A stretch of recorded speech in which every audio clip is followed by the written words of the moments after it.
Hey, how you doing? How you doing? How you doing? Hey. Okay, anyway, I want to talk about my books again, of course. Hello. What else do I do? What else is there? It's books and Beyonce. That's pretty much it. So book 1, Fool's End, book 2, End's Beginning, both are available in all formats.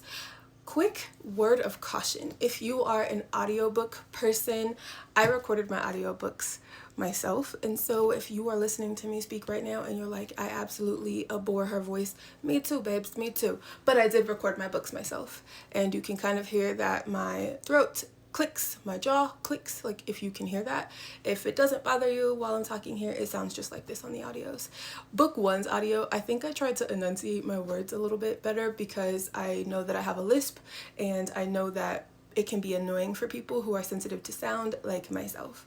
I put a disclaimer on there, and someone who listened to it was like, I didn't hear any of the stuff you said was there. So it's like, oh, you don't have a sound sensitivity. I love that for you. Anyway, back to my books. Available in all formats.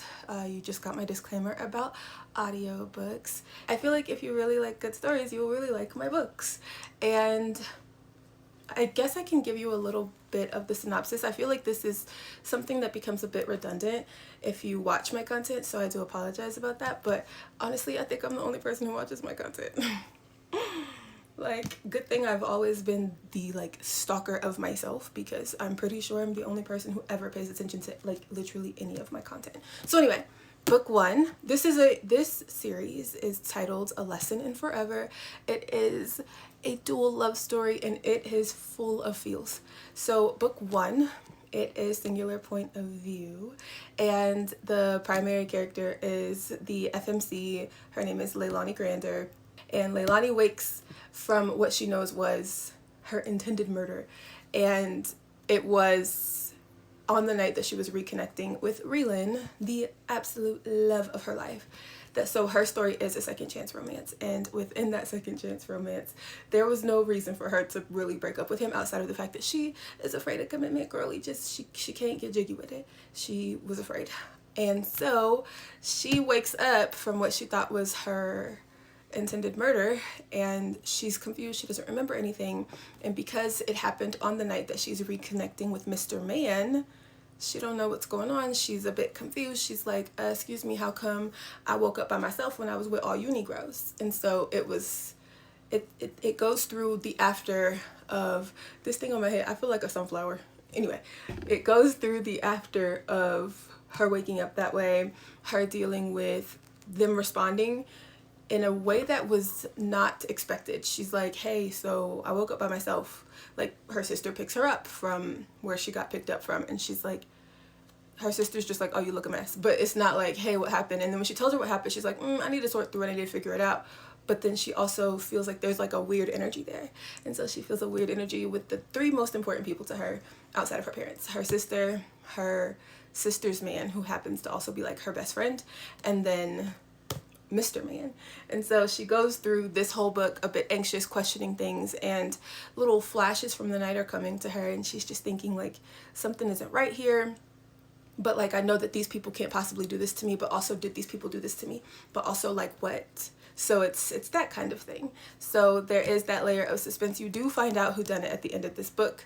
You do find out, like, you get to, like, it comes to a head where she's literally, at this point, she knows who did it. In her mind, she's like, I know who did this.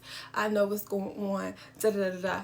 So yeah, you find out at the end of this book, and the epilogue gives you a little preview of what you can expect in book 2. But basically, you can read this book as a standalone. Fool's End, you can stop there if you don't care about the rest of the love story. If you don't care about the why, you can stop there, because you do find out what happened and how the situations tie into each other. So then you move on to book 2, where you get the why of it all, and you kind of dive into the past. You get a lot more of the heartbreak and the relationship aspect of Leilani and Rhylin's previous, when they were together, and you understand their dynamics and what both of them went through breakup. You also get his point of view, which I love. I love a male point of view. I don't know what it is, but I love a male point of view. So you get that in here. Lots and lots of flashbacks in this one. I'm not sure if I stated this already, but flashbacks are consistent because Leilani suffers from traumatic memory loss. So things, she's asking questions and she just needs things to make sense and she has to understand everything, and it's literally so good. So yeah, get into the series, get into what my books have to offer, get into some beautiful Black love. My characters are like monoracially Black. They all grew up in two-parent households. They grew up in wealthy neighborhoods. They're just like, you just get Black luxury, Black wonderfulness. And along with these books, along with the primary series, which is this one, again, you can read this one as a standalone, or if you continue the series, I just ask that you read Fool's End first. Please just read Fool's End first. I know there are a lot of unhinged people who do not read books in order. Please just read this first, because that element of suspense is spoiled throughout the rest of this series. It is not spoiled in the novellas.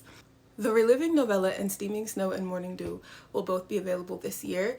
I have not scheduled the release of the Reliving novella yet. Basically, I created a program to send them home for it. A lot of the characters, I have them refer to it as like the Humanity Project. So basically, just how to be a better human, because we live in a world where it's just pretty messed up. So anyway, you can read this by itself.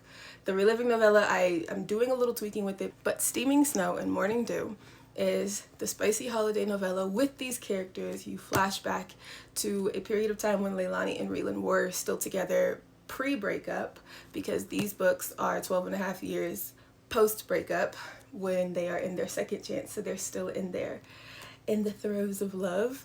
And Lanela and Kieran are in one of their offs, like one of their little off seasons. They are messy. They are on again, off again, and they have been their entire life. Lanela and Kieran have been together since they were basically toddlers. So yes, Steaming Snow and Morning Dew will be available November 1st. I may drop it early. I think I said this in a previous video if you saw that. I may drop it early. I'm trying to pull out a few more of these spice scenes just because it's a bit too spicy for me. I think it borders erotica, and that's not what I wanted.